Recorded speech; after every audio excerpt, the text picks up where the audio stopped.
Kapamilya aktres handa ng magbalik showbiz. May inilabas na panibagong update ang kilalang talent manager at showbiz insider na si OG Diaz patungkol sa aktres na si Angel Locsin na mahigit isang taon na ring nanahimik at tila nagtatago na rin sa mata ng publiko.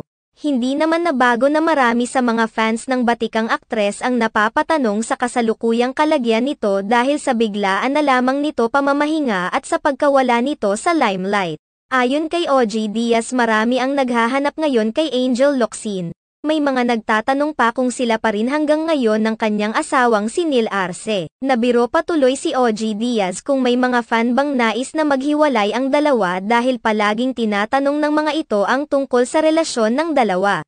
Nilinaw naman ni OG Diaz na hanggang ngayon ay nagsasama pa rin sina Angel Locsin at Neil Arce at masaya sila sa kanilang buhay. Ipinahayag rin ni OG Diaz na talagang umiiwas ngayon si Angel Locsin sa social media, subalit may mga pinagkakaabalahan naman umano ito at nililibang ang sarili. Kabilang umano sa mga ginagawang pastime ngayon ng batikang aktres ay ang paglalaro ng mga online games. Sa ngayon ay wala pa rin umanong balak ang aktres na bumalik sa showbiz industry dahil tila nasisisiyahan pa umano ito sa tahimik niya buhay na malayo sa lahat ng negativity. Naiintindihan naman umano ni OG Diaz ang pagpapahinga ngayon ni Angel Locsin at naniniwala siyang deserve naman ng aktres na magpahinga matapos ang ilang taong pagtatrabaho niya sa showbiz industry at sa pagtulong sa mga nangangailangan.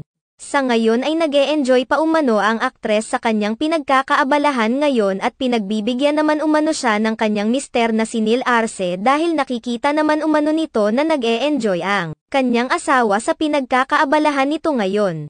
Sa ngayon ay naka-private na rin ang Instagram account ni Angel Locsin. Piling mga kaibigan na lamang rin ito ang nakakakontak at nakakasama ngayon ng aktres.